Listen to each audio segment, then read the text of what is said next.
কই লোকটার সাথে গান হইলে আমার শুধু ঝগড়া হয়। বাবা, ঝগড়া দুটি প্রকৃতি আছে, একটা হইলো ভাবে, একটা হইলো বেভাবে। একটা ঝগড়া ওহিকের আর একটা ঝগড়া প্রেমিকের। একটা ঝগড়া অজ্ঞানীর আর একটা ঝগড়া হয় জ্ঞানী। আপনি নির্ণয় করবেন আপনার ঝগড়াটা কি ওহিকের সাথে না প্রেমিকের সাথে, অজ্ঞানীর সাথে না জ্ঞানের সাথে। আজকে আপনার সাথে ঝগড়া হবে আর জ্ঞান নিয়ে। কি বাজান? আজকে ঝগড়া হবে জ্ঞান নিয়ে। আপনি বলেছেন এই পৃথিবীতে সৃষ্টির পূর্বে আমার নবী মুহাম্মদ সৃষ্টি হয়েছে, নবুয়তের নবী।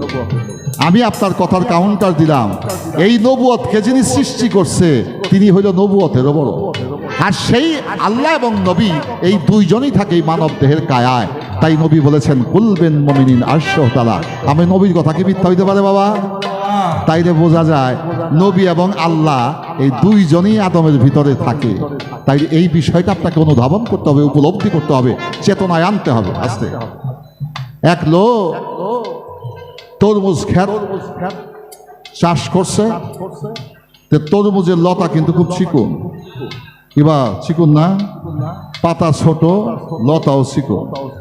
টাকায় দেখে 10 কেজি 15 কেজি ওজনের এক একটা মটকার মতো ফল ধুইয়া রয়েছে। ওই লোকটা আবার আমার মতো একটু ব্যাক তখন খোদার কোনো আক্কল নাই রে, এই চিকুন লতার মধ্যে দেখো মটকার মতো এক একটা ফল দিয়া থইছে। কত বড় আক্কল আলার ঘরে আক্কল আলা, খোদা রে কয় আক্কল নাই। তো মাকার আল্লাহ মাখেরই না, আল্লাহর মক্কর বোঝা বড় বিষম দেয়। তরমুজ খেত দেখা মনে মনে কয় খোদার কোনো আক্কল নাই, এই চিকুন লতার মধ্যে এত বড় ফল দিয়া থইছে। এই চিন্তা করতে করতে করতে করতে কিছুটা 14 মাস ক্লান্ত হয়ে গেছে। তাকায় দেখে রাস্তার পাশে একটা বট বৃক্ষ, এই বট বৃক্ষের নিচে যায় শিকড় শিতান দিয়া একটু তন্দার মতো আসছে। বট গাছের গোটা কেমন দেখতে, লাল। বটের বিচি দেখছেন আপনারা কোনোদিন? বটের বিচি চোখে দেখা যায় না। এই বটের বিচি সার দিয়া, জৈব সার দিয়া বুনলে কখনো গাছও জ্বালায় না। এই বট বৃক্ষ হওয়ার একটা পদ্ধতি আছে। এই বট বৃক্ষ যখন পাকে কাকে তা খায়, কাকে খাওয়ার পরে তার পরিপাকতন্ত্রে যায় ওই ক্ষুদ্র থেকে ক্ষুদ্রতম একটা বিচি এটা ফাটে। ওই কাক যখন যেখানে পায়খানা করে সেখান থেকে বট গাছ জ্বালায়। দেখছেন নি কত বড় বিন্দু থেকে বিন্দু। এই বট গাছের নিচে গিয়ে শুইছে। আমি বলবো না এটা সুনীলদার মতো ব্যাখ্যা হলো, এটা আমার মতো ব্যাখ্যা। এত ভালোই জ্ঞানে গুণে যাহার কোনো সমস্যা নেই। তো চিতে শুইছে, একটু তন্দার মতো আসছে। তো এই বট গাছে যে গোটা ধসে জোপ্পা 2টা 3টা পাকছে আর বাদ বাকি সব কাঁচা। একটার মধ্যে ঠোকর দিছে, একটা গেছে মুখে, ঠোঁটের আঘাত পায় আর একটা বট গোটা ওই যে বেটায় আক্কলালার ঘরে আক্কলালা তার বুকের মধ্যে ঠাস করে পড়ছে। যখন বট গাছের গোটা তার বুকের মধ্যে পড়ছে তার তন্দ্রা ভঙ্গ হয়েছে। তাকায় দেখে একটা বট বৃক্ষের গোটা। তখন চিন্তা করে, আমি ঘন্টা খানিক আগে কইছি খোদার কোনো আক্কল নাই। এই চিকুন লতার মধ্যে 10 কেজি 15 কেজি মটকার মতো ফল দিছে।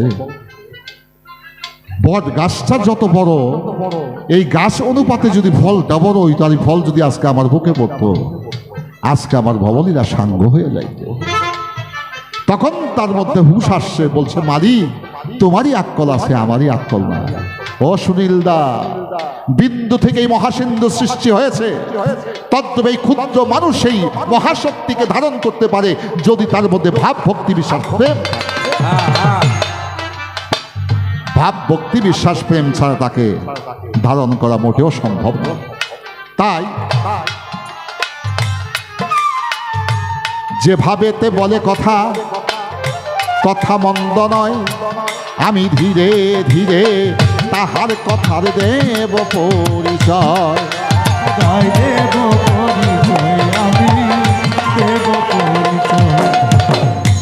হাদিসে পড়ছি বহুত আগে, 45 বছর আগে। নবুয়তের 46 ভাগের 1 ভাগ মানুষের মধ্যে এখনো আছে। এটা শুধু ওলিয়া উলিয়ার মধ্যে সীমাবদ্ধ নয়, সাধারণ মানুষের মধ্যেও থাকতে পারে। এটা কি জানার দরকার আছে নি বাজান? দরকার আছে। পুরুষ মানুষ কোন কাতে ঘুমাতে আল্লাহ আদেশ করেছে, আল্লাহ নবী বলেছে, উলিয়া উলিয়ারা বলেছে, এটা কি জানেন? পুরুষ লোক তাদেরকে ডান কাতে বেশি ঘুমাতে হয়, যারা নারী তাদেরকে বাম কাতে ঘুমাতে হয়। তবে ডান বাম করতে পারে, পুরুষ যেন ডান কাতে ঘুমায়। আর কোনো মানুষ যেন চিত হয়ে না ঘুমায়। দেখবেন অনেক মানুষ ঘুমের ঘরে বোবায় ধরে না। এই নাসিকা এবং বৃদ্ধাঙ্গুল যদি বরাবর হয়ে যায়, ওই লোকের আমল বলতে কিছু থাকে না, ওই লোকটাকে বোবায় ধরে। এই শোয়ার মধ্যেও কিছু হিসাব আছে। ডান কাতে যিনি আল্লাহ রসুলের মহব্বতে, পীর মুর্শিদের মহব্বতে ঘুমে সে নিদ্রায় মগ্ন হয়। এই ঘুমের ঘরে যে স্বপ্ন দেখে, সেই স্বপ্ন তার জীবনে বাস্তবায়িত হয়ে যায়। যার জীবনের স্বপ্ন সত্য প্রমাণিত হয়, তার মধ্যেই নবুয়তের 46 ভাগের 1 ভাগ বিদ্যমান, প্রমাণিত এখনো আছে, ভবিষ্যতেও থাকবে। তাহলে বোঝা যায় নবী চলিয়া যাইতে পারে, কিন্তু নবীর নবুয়ত আজও আছে। কার কাছে আছে? কবি নজরুলের ভাষায়, আজও তোমার ডাক শোনা যায় আমার হৃদয়ে হেরা গুহায়। কে বলে তুমি চলে গেছো 1000 বছর আগে, আজও তুমি বেঁচে আছো বান্ধব আমার অনুরাগে। যদি অনুরাগ থাকে, তার কাছে সে নবুয়ত থাকে, শুধু বিলায়েত নয়। এবার আসে একটা টাকার নোট দেওয়া, ঝগড়াটা একটু কমাই, প্রয়োজন বোধে বাড়াবো। এটা কয়শো টাকার নোট? 500। এখানে বাংলায় লেখা 500 টাকা, এই পাশে লেখা 500 ইংরেজিতে, বাংলায় হলো 500। এই পাশে গ্রাম বাংলার ছবি, এই পাশে আমাদের বঙ্গবন্ধুর ছবি আছে। আচ্ছা, আমি যদি ভুল কইরা সদাই নিয়া এটা রূপতা কইরা দেই, আমার সদাই দিব না? যদি শীত কইরা দেই তাইলেও দিব, উপতা কইরা দিলেও দিব। তাহলে শীত করলে এটা 500, উপতা করলেও 500। কথা সত্য না মিথ্যা? তাইলে নবুয়ত এবং বেলায়েত একই ব্যক্তি, একই বস্তু, একই বিষয়। এটার পৃষ্ঠতে এসেছিল নবুয়ত, আর এই বুকের মধ্যে যে থাকে এইটার নাম হইল বেলায়েত। এইটা হলো বাউ পিঠ, আর পিঠটা এটা উল্টা পিঠ। এটা উল্টা দিলেও 500, শীত করলেও 500, উপত করলেও 500। তাই আমি বলবো সোনাই বাবু,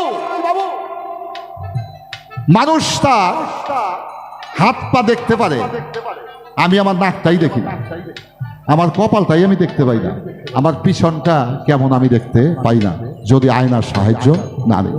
যে মানুষটা নিজকেই নিজে পূর্ণাঙ্গ ভাবে দেখতে পারে না, সে কখনো বেলায়েতকেও হাসিল করতে পারে না। আর যে মানুষ পিছন, ডান বাম সামনে পর্যবেক্ষণ করতে পারে, দর্শন করতে পারে, সে বেলায়েত যেদিকে তাকায় সেদিকেই বেলায়েত দর্শন করতে পারে। তাই আপনার নবুয়ত পৃষ্ঠে, আমার বেলায়েত বুকে। এখন আপনাদের কাছে প্রশ্ন, আল্লাহ আগে না নবুয়ত আগে? নবুয়ত সৃষ্টি কি আল্লাহই করছে না আল্লাহ নবুয়ত সৃষ্টি করছে? আল্লাহ সৃষ্টি করছে। সেই আল্লাহ কোথায় থাকে? সে বেলায়েতের অংশ হয়ে থাকে বুকে, আর নবুয়ত থাকে পৃষ্ঠে। এবার আসেন, আপনি একটু বাউ করবেন। মানুষ যদি 50,000 টাকার বান্ডিল এই সামনের পকেট পিছনে বানায় গুলিস্তান যায়, পকেট মাইরে কইব আমার মামু ভাই টাকা থইছে রে, আটটা দিতে বাকি, টাকাটা নিতে আর বাকি না। আন্ডার প্যান্টের মধ্যে পকেট ওখান থেকে কেসি দেখাই চালু হয়ে যায়, আর পিকের মধ্যে পকেট বানাইছে, এই পকেটে টাকা রাখলে পকেট মাইরে নিতে খুব একটা সমস্যা হবে না। আমার শুধু প্রশ্ন এই জায়গায়, এত মহামূল্যবান নবুয়ত, এই নবুয়তকে বুকে না রাখা, চেহারায় নাই রাখা, এটা পৃষ্ঠদেশে দিল কেন? এটা প্রসঙ্গক্রমে আমার প্রশ্ন। এই নবুয়ত, এত মূল্যবান এই নবুয়তকে সম্মুখ ভাগে ফ্রন্ট সাইডে না রাখা, এটা পৃষ্ঠদেশে দিল তার হাকিকতকে।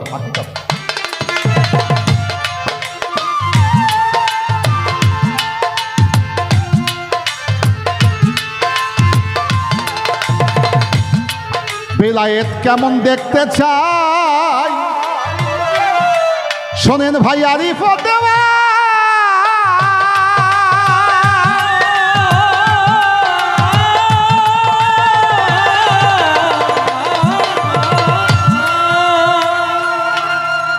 আমার মনে হয় এই কথাটি বলা হয়ে গেলে আপনার সাথে আমার পালাগান আর করা চলবে না।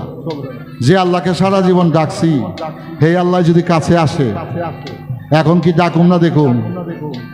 দেখবো। যাদের জন্য এত ডাকাডাকি ফাঁকাফাঁকি, সে যদি কাছে চলে আসে, তাইলে মনে হয় ডাকাডাকি আর গাওয়াগাওয়ি প্রয়োজন নাই। আপনি প্রশ্ন করছে, আমি জবাব দেব। এই চোখ দিয়া মানুষ কি দেখে না? দেখে।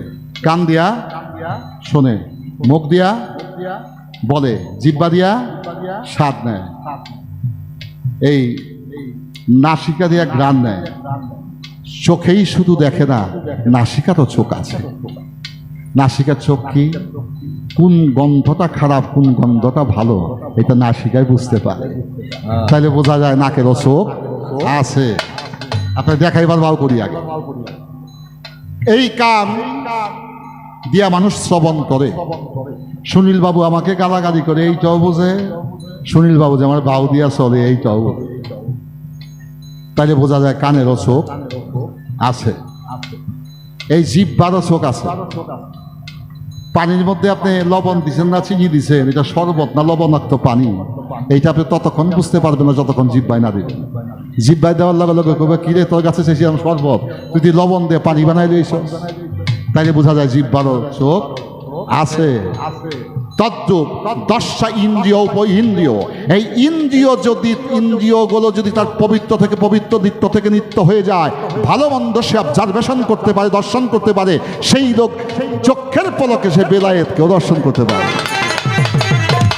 আসেন, ফুল তো দেখা যায় বাদন নাকি? ফুল দেখা যায় না, গন্ধ দেখা যায়নি। তাহলে ফুল দেখা যায় চোখে, গন্ধ দেখা যায় নাকে। তাইলে গন্ধ বাজান দেখা যায় যদি আপনার নাক কান ঠিক থাকে। আর যদি কানের বেমার হয়ে থাকে, তাহলে কানের চিকিৎসা করেন, বিন্দুসা বাবার কাছে যায়। যদি চোখের কোনো ডিস্টার্ব হয়ে থাকে, একজন চৈতন্য মহাপুরুষ সাধকের কাছে যায়, আপনি চোখের চিকিৎসা করেন। যদি আপনার মুখের জবানে কোনো জিহ্বায় কোনো বেমার হয়ে থাকে, আপনি একজন অলিয়া উলিয়ার সাহচর্যে যে আপনার জিহ্বাকে আপনি পবিত্র থেকে পবিত্র করে দেন, তাহলে আপনি বেলায়েতকে হাসিল করতে পারবেন, দর্শন করতে পারবেন। এই পর্যন্ত মোটামুটি ইহার বেশি না। আমার একটা ছোট্ট প্রশ্ন থাকবে, সুনীল বাবু আজকে বাজান ফাঁকি ভাজ্য কি চলবে না?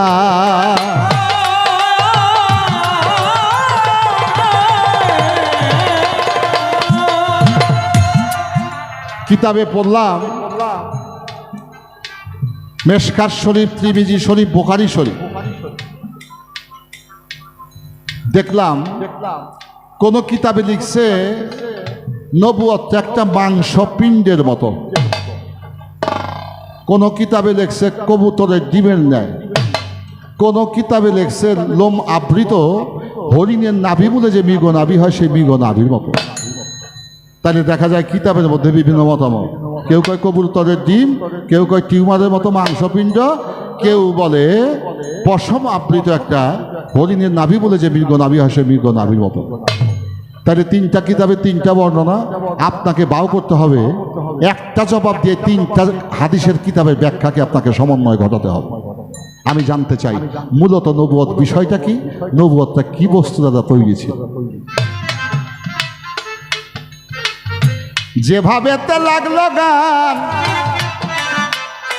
ভাবের অবিষয়, সুন্দর কইরা জবাব দিবে দাদা, দিবে নিশ্চয়।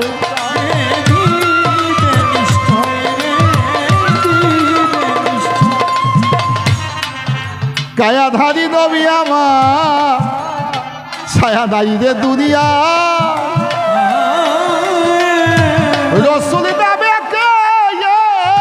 লড়াই ওই সোনার মদিনা।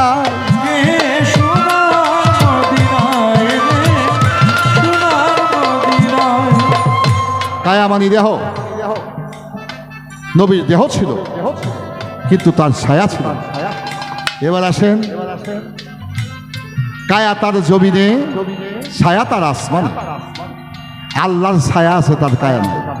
নবীর কায়া আছে, ছায়া নাই। এই যোগ বিয়োগটা আপনারা অলিয়া উলিয়া পীর মাশায়েখ পাগল মস্তান যারা, তারা একটু করে নেবেন। আল্লাহর কায়া ছায়া আছে, কায়া নাই। নবীর কায়া আছে, ছায়া নাই।